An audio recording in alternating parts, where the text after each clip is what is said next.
রাজ্যের মুখ্যমন্ত্রী হিমন্ত বিশ্ব শর্মার মন্ত্রিসভার সদস্যরাও দল ত্যাগ করছেন। জনজাতি মন্ত্রী নন্দিতাকে বঞ্চিত করার জন্য দল ত্যাগ করে কংগ্রেসে যোগদান করেছেন তিনি। গোটা অসমে এখন কংগ্রেস ত্যাগী বিজেপি, অর্থাৎ কং বিজেপির উৎপাতে আসল বিজেপি থাকতে পারছে না। ধুবড়ির গোলকগঞ্জে নির্বাচনী সভায় অংশগ্রহণ করে ঠিক এমনটাই মন্তব্য করলেন সাংসদ রকিবুল হোসেন। অসমে নির্বাচনী রণডঙ্কা বাজতেই ময়দান চষে বেড়াচ্ছেন সকল রাজনৈতিক দল, বসেনি জাতীয় কংগ্রেসও। সেই মোতাবেক আজ গোলকগঞ্জে দুই জ্যেষ্ঠ নেতার বিজেপিতে যোগদানের পরেই তৎপর হয়ে উঠেছে হাত শিবির। ঘটনার বিবরণী জানা যায়, গোলকগঞ্জ সমষ্টির কংগ্রেস প্রার্থী কার্তিক চন্দ্র রায়ের বাসভবনে আজ উপস্থিত হন ধুবড়ির সাংসদ রকিবুল হোসেন।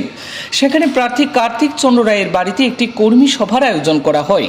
এই সভায় বক্তব্য রাখতে গিয়ে সাংসদ রকিবুল হোসেন বলেন, গোলকগঞ্জেও কং বিজেপির রাজনীতি শুরু হয়েছে। তার অভিযোগ, কং বিজেপি শুধু গোলকগঞ্জেই নয়, গোটা অসম জুড়েই যেন সক্রিয় ভূমিকা পালন করছে। কং বিজেপির প্রভাবে অরিজিনাল বিজেপি টিকতেই পারছে না বলে মন্তব্য করলেন রকিবুল।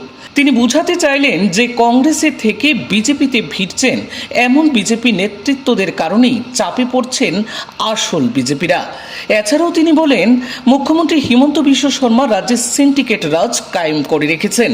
সেই সিন্ডিকেট ভাঙার লক্ষ্যেই ধুবড়ি লোকসভা এলাকার 6 নম্বর গোলকগঞ্জ বিধানসভা থেকে তিনি নির্বাচনী প্রচার শুরু করেছেন বলে জানান সাংসদ রকিবুল। তাছাড়াও এদিন রকিবুল প্রতাপী মন্ত্রী নন্দিতা গার্লুসার বিজেপি ছাড়ার ইস্যু তুলে ধরলেন। কি বললেন সাংসদ রকিবুল, তা একবার শুনে নিন দর্শক বন্ধুরা।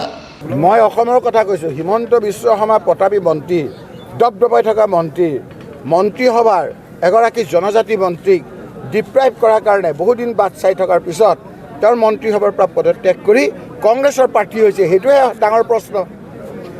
ডাঙৰ প্ৰশ্ন যে আজীৱন কংগ্ৰেছ বিজেপি কৰি থকা অৱস্থাত দিছপুৰত নতুনকৈ কংগ্ৰেছৰ CID এজন বিজেপিত থকা বিজেপিলৈ CIDগিৰি কৰা এজনক মাতি দি পেলাই কেণ্ডিডেট দিছে। সেই ক্ষোভটো হৈছে, সেইটোৱে আজি ডাঙৰ আপোনাৰ বাতৰি। আজি বিজেপি লোকসকলে কৈছে যে আমাৰ ইয়াত আৰু এতিয়া বিজেপি নহয়, কং বিজেপি বুলি তেওঁলোকে নাম দিছে। সেইটোহে সকলোতকৈ ডাঙৰ প্ৰশ্ন। কং বিজেপি গোটেই অসমতে, কং বিজেপিৰ উৎপাতত অৰিজিনেল বিজেপিত তিষ্ঠিব পৰা নাই।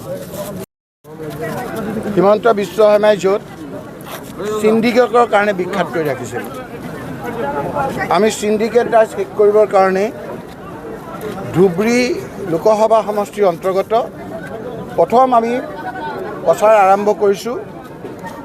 আক্ৰাছুৰ এজন প্ৰাক্তন যুঁজাৰু সভাপতি, কংগ্ৰেছৰ নেতা কাৰ্তিক চন্দ্ৰ ৰায় আমাৰ কংগ্ৰেছ দলৰ প্ৰাৰ্থী, তেখেতৰ প্ৰচাৰৰ কাৰণে আহিছোঁ।